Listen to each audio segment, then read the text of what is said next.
everyone. It's your host, Marcus Norman, the Gentleman Style Podcast Show. And today, you all are in for a treat. I have a very special guest, Mr. Jay Conner, the Private Money Authority, here on the Gentleman Style Podcast Show, who spent his almost a lifetime. He looks really good, really sharp guy. This man is here giving back and sharing his wisdom across the United States and throughout the world on his expertise on the private money game. And he is blessing us today and being on the Gentleman Style Podcast Show and sharing insights and tips and wisdom in the real estate investing world that he's been doing since 2003. So this is a man, a gem, a diamond in the rough, if you will, of wealth, of knowledge, wisdom. And he's here to bless us here on the Gentleman Style Podcast stage. And so help me welcome to the stage the incredible Mr. Jay Conner. Welcome, sir. How are you? Hello, Marcus. I'm fantastic. Thank you so much for inviting me to come along and talk about what I'm so excited about and so passionate about. And that's private money for funding for your real estate deals. And that's because private money and private lending's had more of an impact on my real estate investing business than any other strategy, any other initiative. In fact, since February of 2009, when I started using private money to fund my real estate deals, I've never missed out on a deal for not having the money. And that's powerful.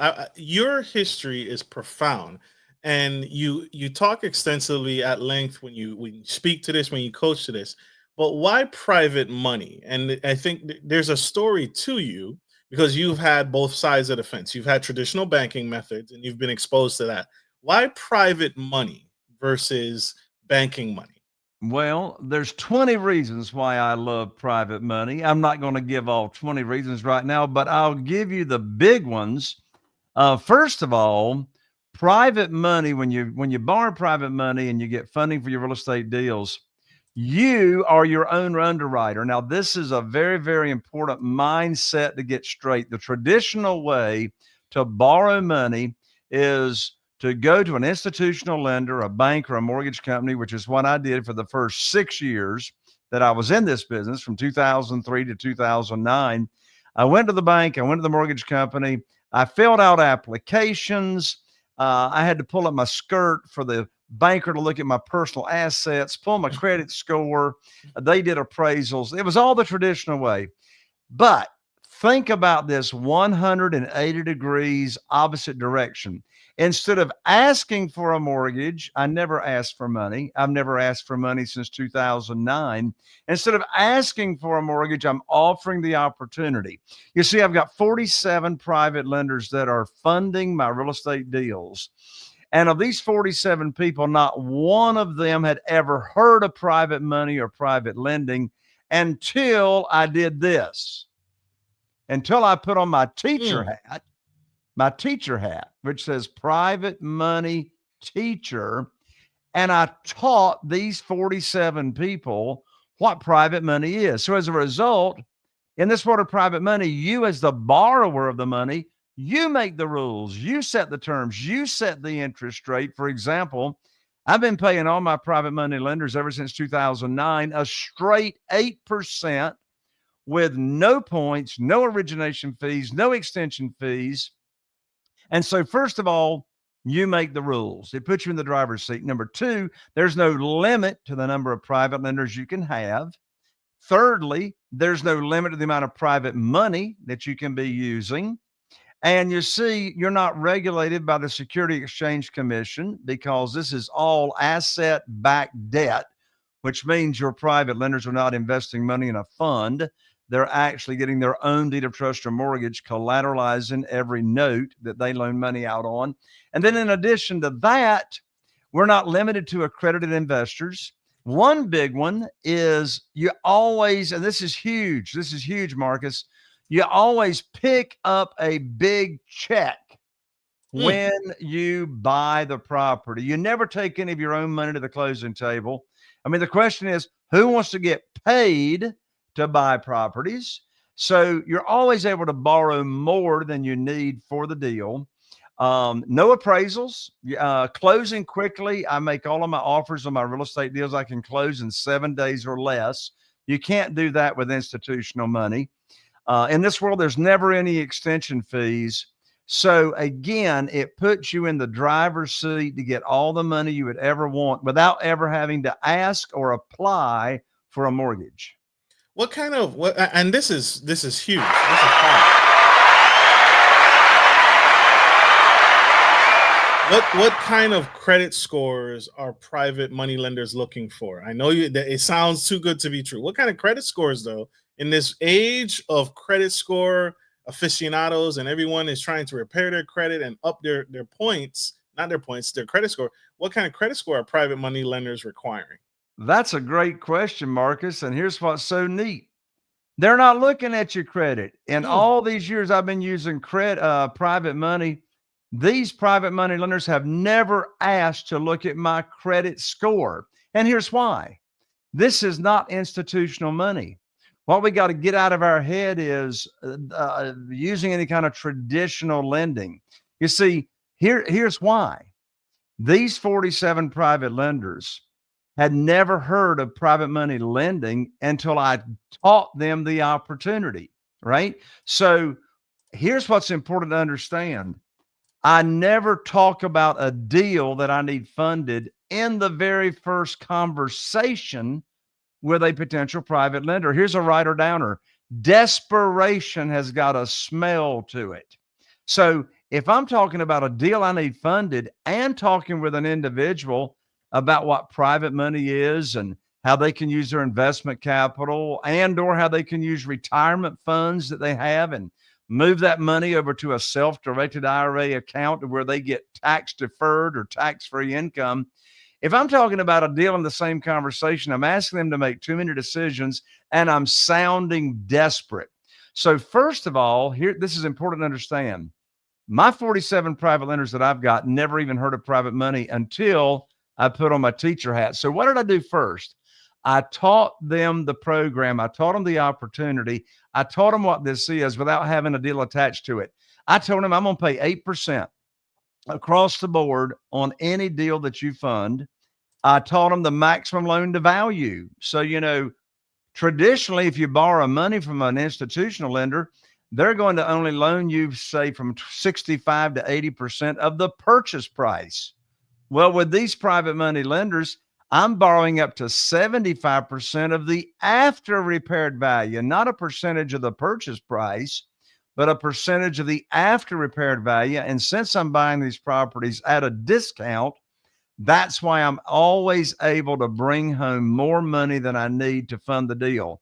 So, Marcus, I'd like to explain this in a very, very short example. Let's say that I am purchasing a single family house with an after repaired value of $200,000. Now, I'm using small numbers to make it very, very easy to understand. So let's say I'm got a house under contract to purchase with an after repaired value of $200,000. Well, if it needs renovations, say 30,000 or whatever, I'm going to buy that single family house all day long for no more than 50% of the after repaired value. So I may buy that property for only $100,000, 200,000 after repaired value. I'll buy it for 100,000, and renovations may be 30. Well, I can borrow up to 75% of the after repaired value. Well, 75% of $200,000 is $150,000. So watch how the money flows. $150,000 is wired to my real estate attorney's trust account that's going to handle the closing for me. Only $100,000 is needed to purchase the house. That goes to the seller. And then guess what? That generates what's called a $50,000 excess cash to close check. So I'm going to bring home a $50,000 check when I purchase that property. I'm going to use $30,000 of that money for the renovations. Then I've got an extra $20,000 left over that I can use any way that I want to. Carrying cost, marketing cost, anything that I want to. And then when I go to sell the house, I'll sell it for $200,000. And then I'll pay my private lender off the $150,000 that I borrowed along with any unpaid accrued interest.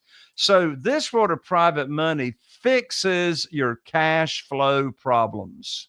That's this is sounding too good to be true. This is sounding almost too perfect. Why aren't more people taking advantage of private money lenders? Why in 2025, the year of our Lord, we are still going to banks for capital and funding our real estate deals? Can you share what Well, the mindset and what the problem is?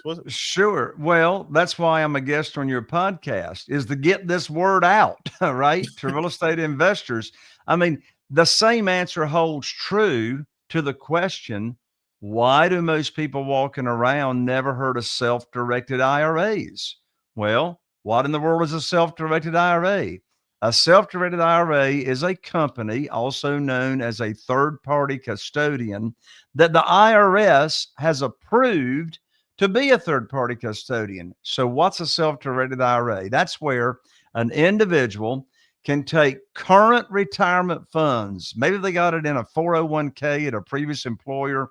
Maybe they got retirement funds in a stock brokerage that are dedicated retirement funds, such as a Schwab or a Edward D. Jones or a Morgan Stanley. And maybe they're sick and tired of the volatility of the stock market. Well, with no tax penalty or no tax effect, they can move those current retirement funds over to the IRS self-directed IRA company. And I've done business with 3 of them over all these years. And they move that money over, then they can either invest that money or they can be a private lender with that money. And the interest they earn, depending on the type of self-directed IRA account they have, the interest they're going to earn is either tax deferred or tax free. 99.99% of the people walking around never heard of this world of private money, never heard of this world of self-directed IRA. And these self-directed IRAs have been around now for almost 40 years. And I can tell you why people have not heard about it. Number one, they only hear about it by word of mouth. And the reason they only hear about it by word of mouth is because when people go to either invest their money with a financial advisor, and some of my best friends are financial advisors, the reason that the financial advisors don't tell people about these opportunities is because there's no commissions. There's no Mm, fees. There's no commissions. There's no fees. The only way that a self-directed IRA third-party custodian company makes money is just by an annual fee that's paid by the client. So this all really comes down to word of mouth, people learning. Now, family offices, very wealthy families that have in excess of $100 million in wealth and assets, they know all about this world. But guess what? Normal, ordinary people like you and me, we can take advantage of these same strategies just by having the knowledge and being introduced to where you can take advantage of these strategies.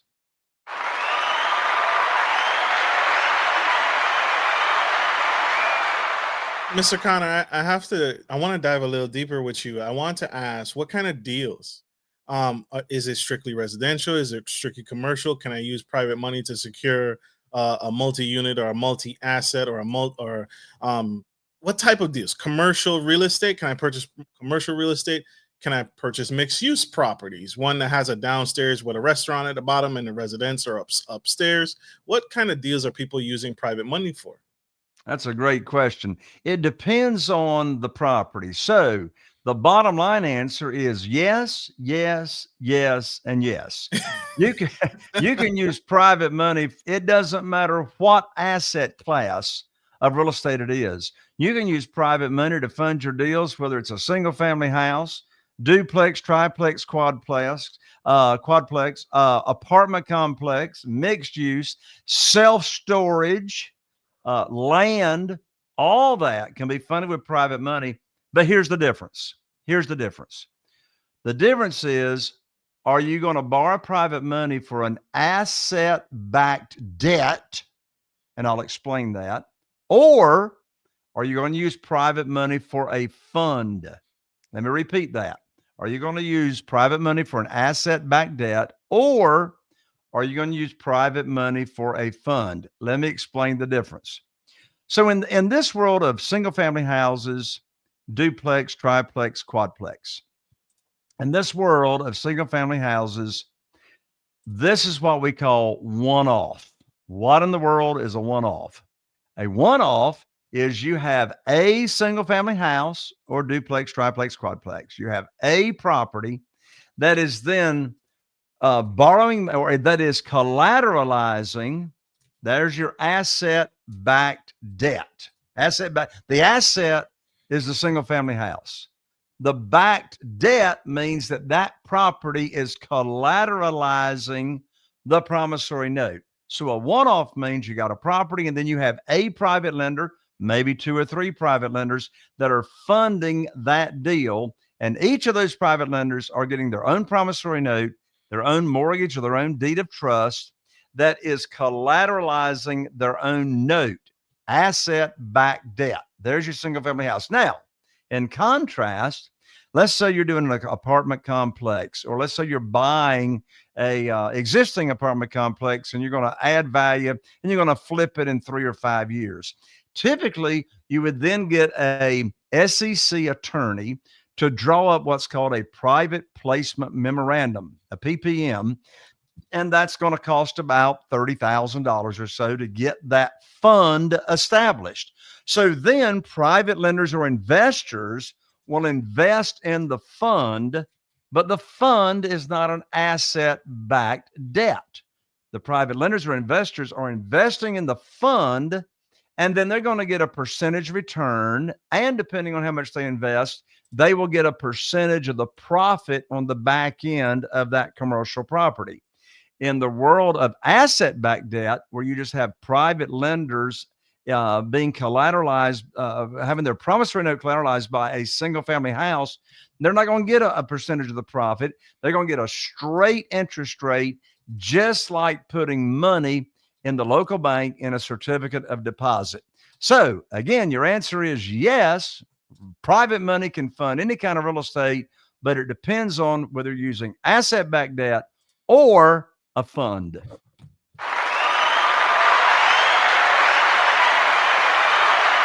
Perfect. This is too good to be true. I want to ask the strategy and the mindset, because you've been doing this since 2003. You've been doing this for years of experience, years of wisdom. And so I want to ask about, I can't overlook the 2008 market crash. So can you give any examples of strategy and mindset? Because they're talking about now today, an upcoming recession, another one, maybe not as big as the 2008 market crash. But I just saw yesterday on one of my real estate agents that I talked to and look for deals. They were talking about they have no inventory. They have no inventory. They have no properties to buy, and there's no properties for them to sell. So can you share some strategy of how you utilize private money, or how anyone can utilize private money during an economic slump, or how you Yes, made it through 2008? absolutely. So let me answer that question, Marcus, with a short story.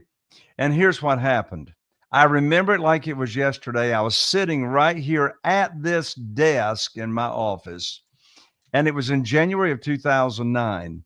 Now, from 2003 to January of 2009, the only thing I knew to do was go to the local bank or mortgage company to get funding for my deals. I had never heard of private money. By the way, private money is not hard money.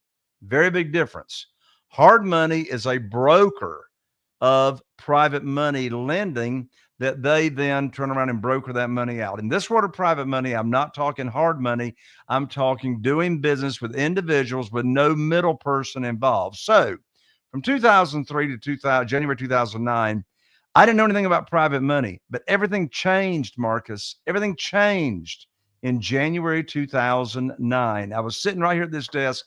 I had 2 houses under contract to purchase that represented over $100,000 in profit that I was going to make. And so I called up my banker. My banker's name was Steve. I'd had many conversations for 6 years with Steve, my local banker, on funding my deals. But I called him up in January 2009, and Marcus, I learned like that my line of credit had been closed with no notice to me. Oh my And I God. said to Steve, I said, Steve, what in the world are you telling me that my line of credit's been closed? I got a great credit score. We've had a great relationship for 6 years. Why are you closing my line of credit? He said, Jay, don't you know there's a global financial crisis going on right now? I said, no, but you just gave me a financial crisis. I don't have a way to fund these two deals. And so I hung up the phone, Marcus, and I sat here and I asked myself a very, very important question. And I want to share the powerful question that I asked myself. In fact, this question will help fix any problem that anybody's got going on. And by the way, these people running around saying every problem's an opportunity. I want to throw up and be like the Kool-Aid guy that runs into the brick wall, right?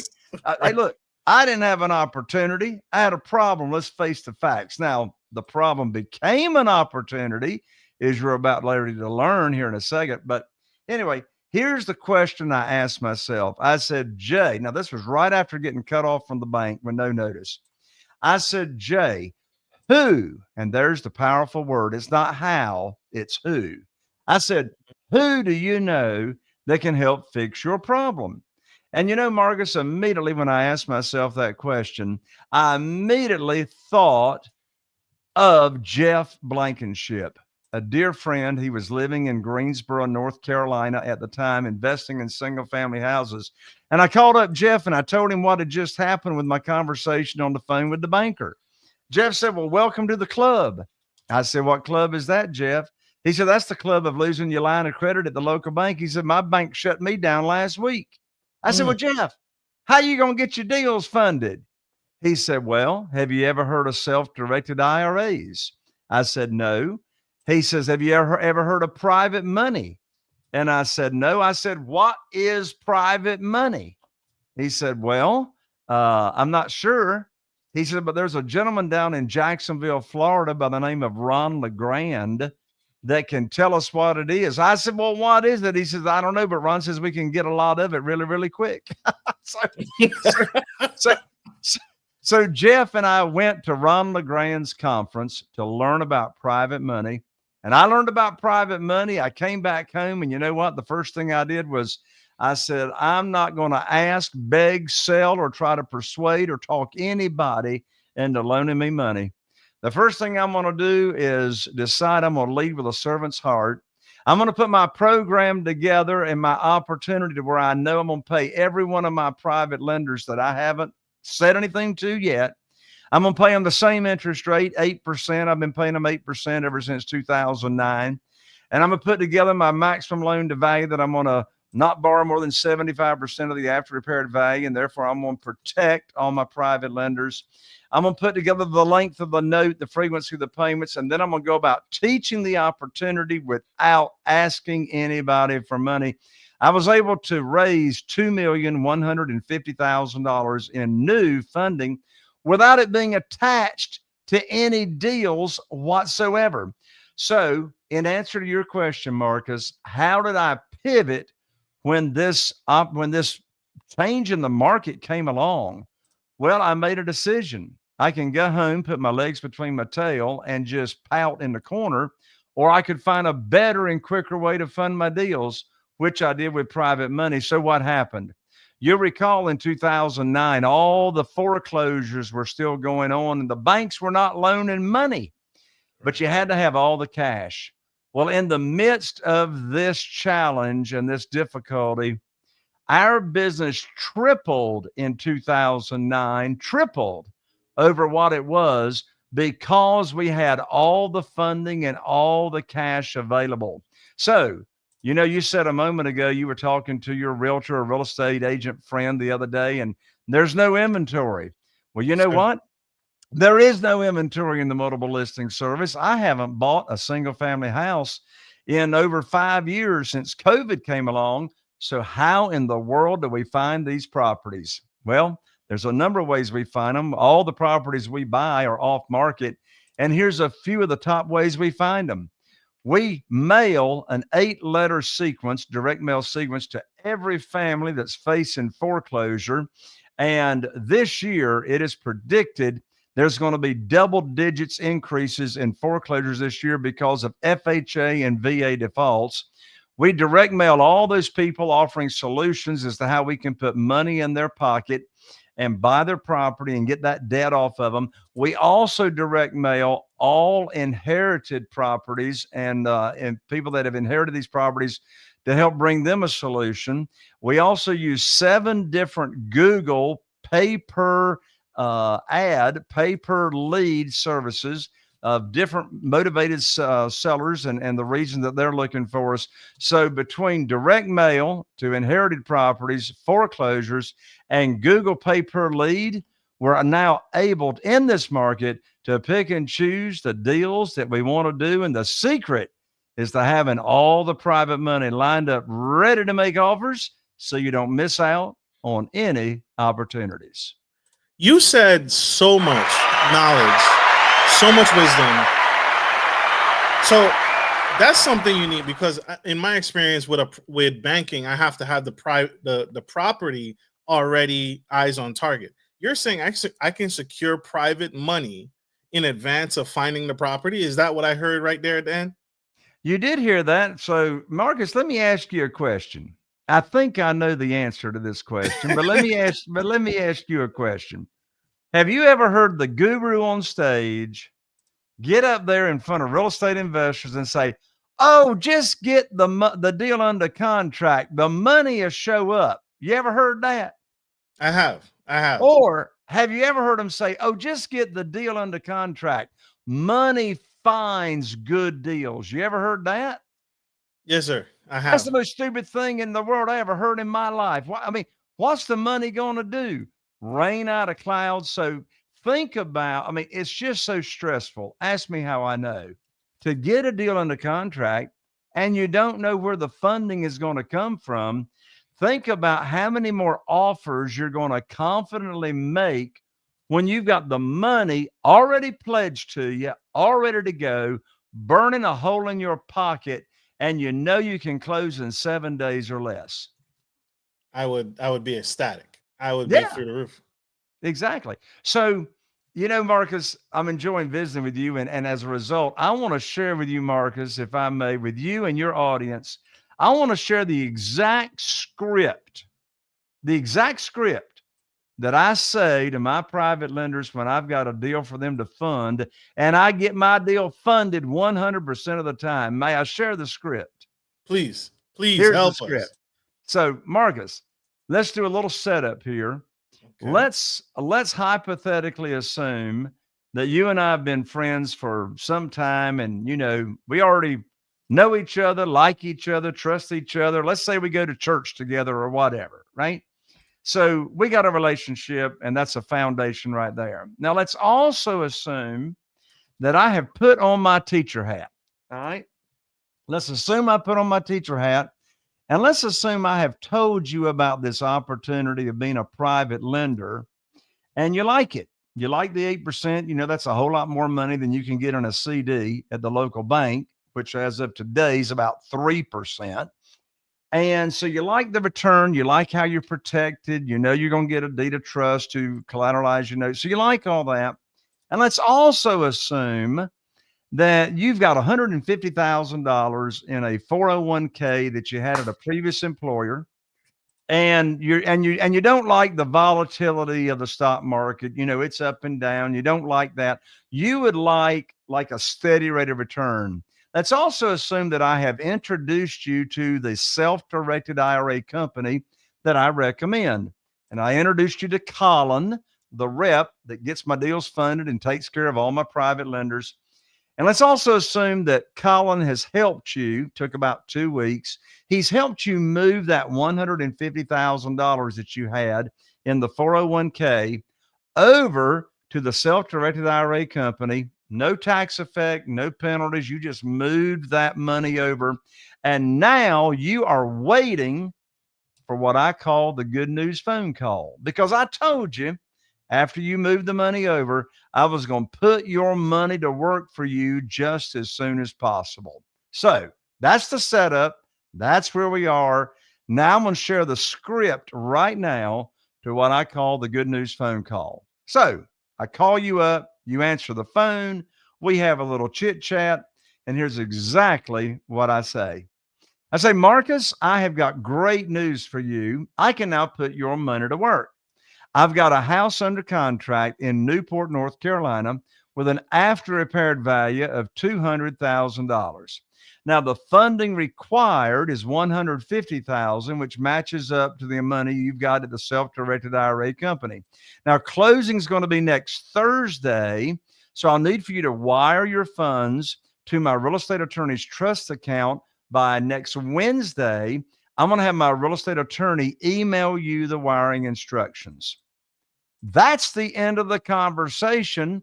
And the most stupid thing I could do is ask Marcus, do you want to fund the deal? Of course, Marcus wants to fund the deal. And here are three big ecstatic reasons why Marcus wants to fund that deal that I just called him up about. Number one, reason Marcus want to fund the deal is because he trusted me when I introduced him to the self-directed IRA company and rep, and he moved that money over there at my recommendation. The second reason Marcus wants to fund my deal is Marcus knows I'm not going to bring any deal for him to fund that doesn't match the criteria of the program I already taught him. Did you hear the figures? The after repaired value is $200,000 and the funding is $150,000. That is 75% of the after repaired value that I already taught Marcus. So he knows I'm not going to have him fund a deal that doesn't match the criteria of the program. And the third reason that Marcus is ecstatic to fund my deal is because he's not making any money until I put his money to work. So I'm ethically and morally obligated to invest Marcus's money because I promised him I would. I love this. I love this. And I could see that. I can totally see us having a conversation, not offering on the first deal, right? I'm not selling nothing, and you're not selling me nothing on the first deal. We've established a rapport, a relationship. I know you, you know me. Why it's almost why would I say no? I almost can't say no because Well, the it's deal is like, I there, mean, the money's it's like, why would you say no to funding that deal when you're not making any money? The deal you're going to fund always matches the criteria of the terms that I said that I would protect you. And if you don't fund the deal, your money's going to sit there and not make any money. That's true. That's true. Is that something you find a lot of real estate investors finding value in doing real estate deals, these real estate deals versus the stock market? Would you advise someone to say, "Hey, put your money in a safer bet. Do this real Yeah. estate deal." Well, what's interesting is probably 30 or more percent, maybe 30 to 40%. I don't have the exact percentage, but that's a close estimate. Probably 30 to 40% of my private lenders had their money in the stock market at one time.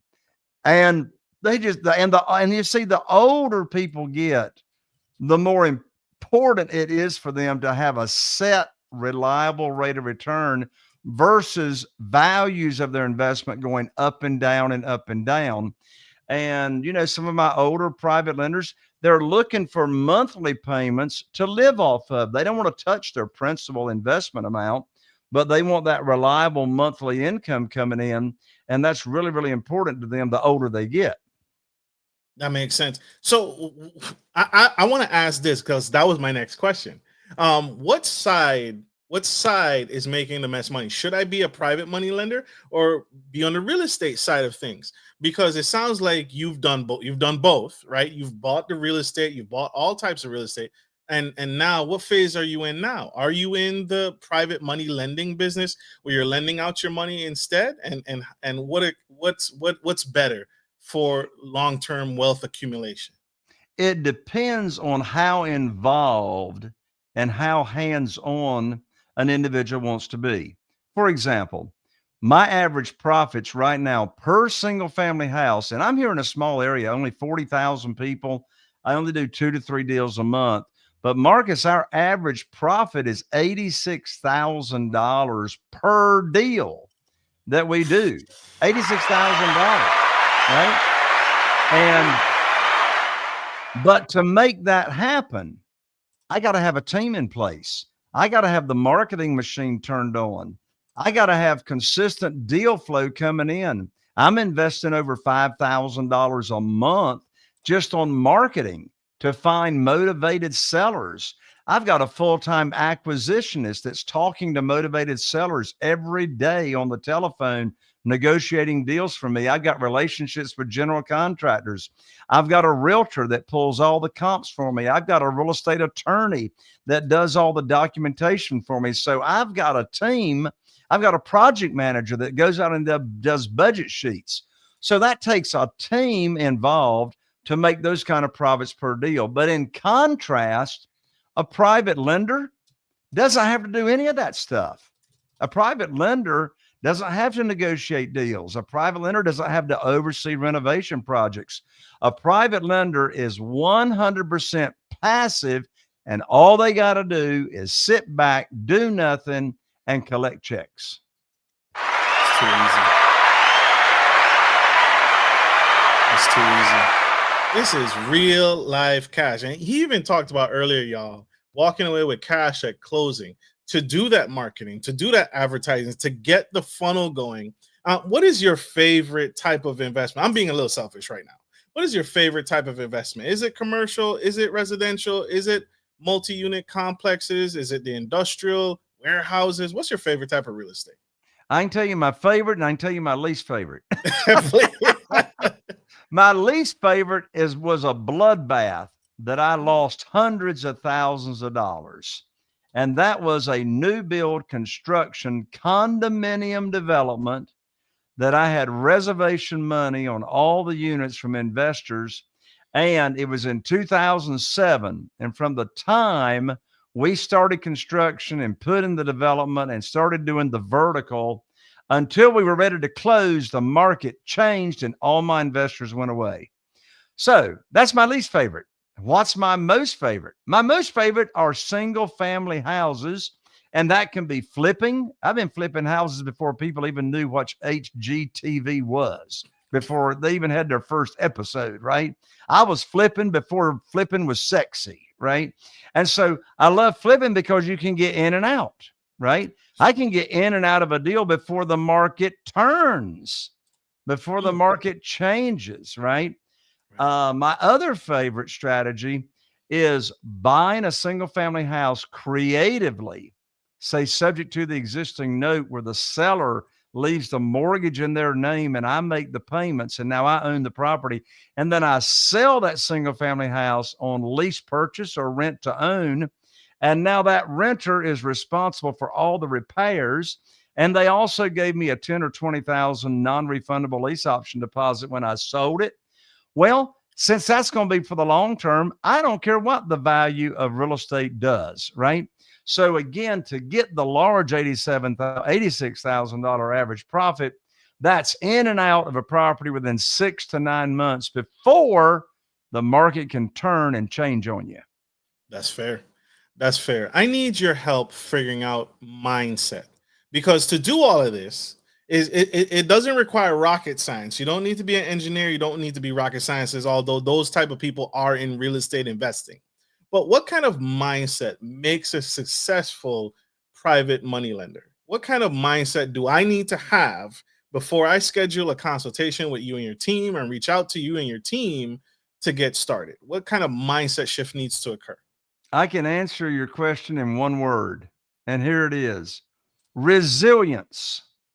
Resilience. Yes, sir. Because look, Murphy, I know you know who Murphy is, Marcus. Yes, sir. Murphy shows up at every project. Hey, look, I've never had a renovation rehab budget come in on budget, right? There's fair. always surprises. And so you've got to remain flexible, right? And if you want to get the same mindset that I do, and we want to work together, I tell you the mindset you got to have is don't have a mindset of doing this business on your own. Have the mindset of collaborating. I tell you, some of the most important strategies or most important initiatives I've been involved in, Marcus, over all these years is being in mastermind groups. I run my own mastermind of real estate investors, and being in a group. Don't be on an island, right? And things are going to go wrong. You need to have a resilient attitude that, look, here's the attitude to have. I learned this from John Maxwell. John Maxwell says, there's always a solution to any problem. And in fact, it's better than that. There's always multiple solutions to any problem, but don't be out there by yourself trying to figure out and navigate the mines in the minefield. Work with somebody that's done it already, and you can learn from their mistakes instead of making your own very, very expensive mistakes. I love John Maxwell. I love John Maxwell. And for those of you that don't know who John Maxwell is, I need you to get off your island. But John Maxwell is a renowned leadership expert, speaker, and author. He has written numerous books on leadership, including the 21 Irrefutable Laws of Leadership and Developing the Leader Within You. So for those that don't know, I have to put that disclaimer out because I got to boost up Mr. John Maxwell. Mr. Connor, you are also an author. Can we talk about your books? Can we talk about what you've released and how you are giving back? Again, I said this earlier. He gives back, and he's been giving back since 2003. Can we talk about your book, what readers can expect from your book, what kind of value they're going to attain from it, and how can they connect with it and find it? Absolutely. Well, Marcus, I'm so glad you asked. My most recent best-selling book is called Where to Get the Money Now. Where to Get the Money Now. This is not an ebook. This is a book that I will actually autograph and mail to you. And the subtitle is How and Where to Get Money for Your Real Estate Deals Without Relying on Hard Money Lenders or any kind of institutional money. The book's $20 on Amazon, but don't go to Amazon. Let me give you the book for free and just cover shipping, and I'll autograph it. I'll 3-day express it to you. I'm also, as a gift, because you are listening to Marcus's show here, I'm going to send you 2 tickets to the Private Money Conference that I do 3 times a year. The next one's coming up right around the corner. These tickets are valued at $2,997. It's a 3-day live event. I'm going to include 2 tickets with the book. I'll express it to you, and here's where you can get it. Go to jayconner.com/book. And I'm an ER, not an OR. Again, that's jayconner, jayconner.com/book. And I'll rush it right out to you. We love it. We love it. A heart of pure gold. I told you, another round of applause for this incredible Mr. Connor. Mr. Connor, this is an epic conversation. How do you teach investors, because this new age of investors, right? They're not putting in the risk. They're not factoring risk, right? Everything is up and to the right. Everything is looking good. Everything is looking beautiful.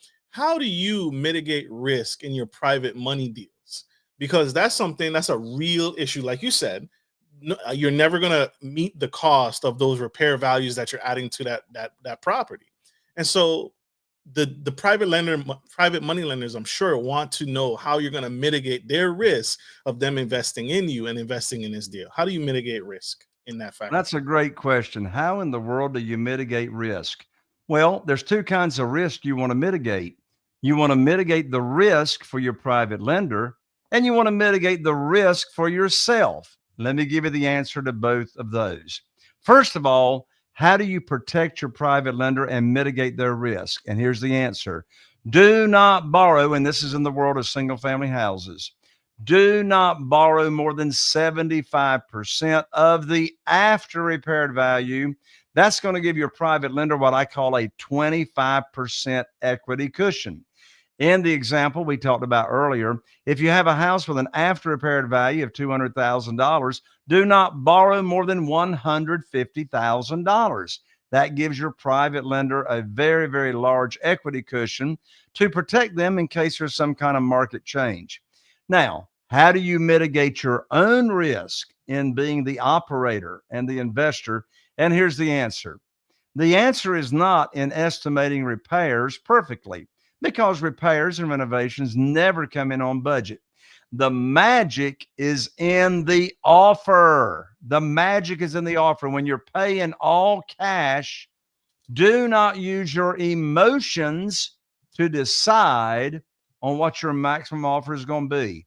Here's the answer to mitigate risk. Quote unquote, the math makes the decision. And what is the math? Here's the math. I'm going to share with you right now my maximum allowable offer formula when paying all cash with private money. You take the after repaired value, you multiply that times 70%. That takes care of your carrying cost and your profit. You then subtract from that figure the estimated repairs. That equals your maximum allowable offer. If the after repaired value is less than $300,000, subtract an additional $10,000 for Murphy factor. If the after repaired value is more than $300,000, subtract an additional $20,000 from your maximum allowable offer. Then that bottom line figure is your maximum offer. Do not vary from that. The math makes the decisions and not your emotions.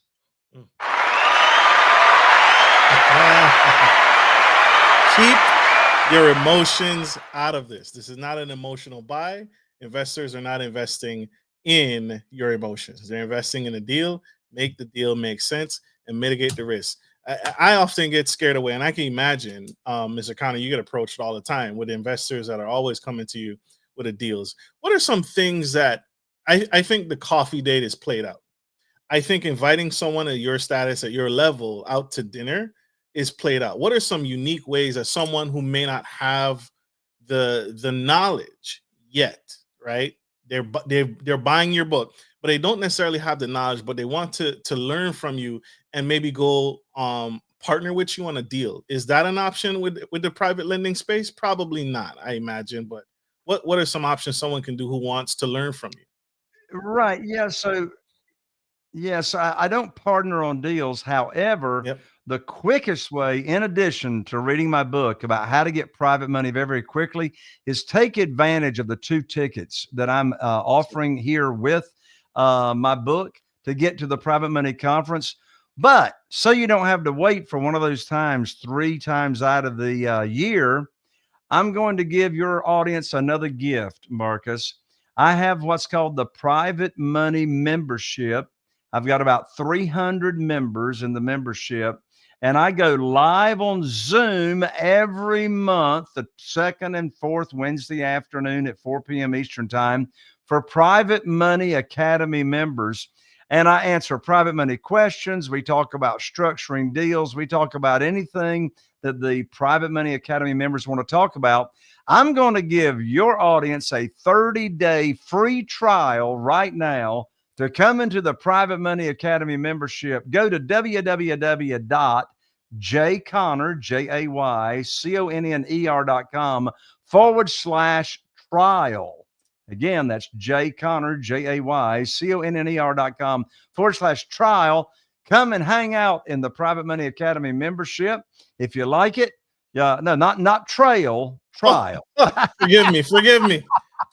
That'll be TRIAL, jayconner.com/TRIAL trial. Come hang out in the Private Money Academy membership. See if you like it. And if you like it, stay in. You can cancel anytime.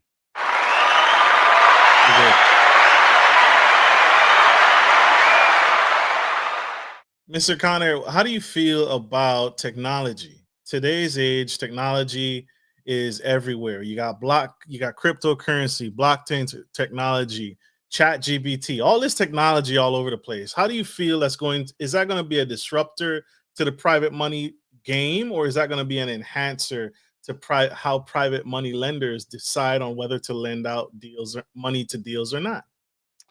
I don't think there's going to be an effect with private money lenders, and here's why. Here's a writer downer. Private money is relationship capital, and AI will never replace relationships. That's fair. You have to be a relationship person. Have to be. This is so good. I could go another hour. But we gotta be respectful of this gentleman's time. Mr. Connor, if you could go back in time, and give yourself some words of wisdom, what would you tell yourself that would make all the difference today? What would you tell the younger you? And you look great, by the way. Well, thank you. I respect your opinions and your judgment very much, Marcus. Thank you so much. I had somebody tell me not long ago, they hadn't seen me, but they said, Jay, you're looking great. You're looking great. And I said, well, there's 3 stages of life. There's youth, there's middle age, and there's you're looking great, right?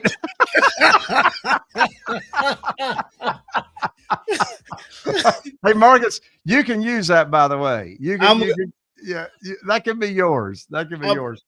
I definitely need that. Need that. So what would I tell myself what would I tell my younger self if I were back in my 20s? I would tell myself the following quote: life begins at the end of your comfort zone. Life begins at the end of your comfort zone. And as long as you are staying within, doing only what's comfortable to you, you're never going to learn anything new.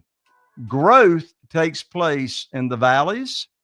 And while you're just flying up here and everything's copacetic, no growth is going to take place. So embrace being uncomfortable, because the successful become comfortable being uncomfortable.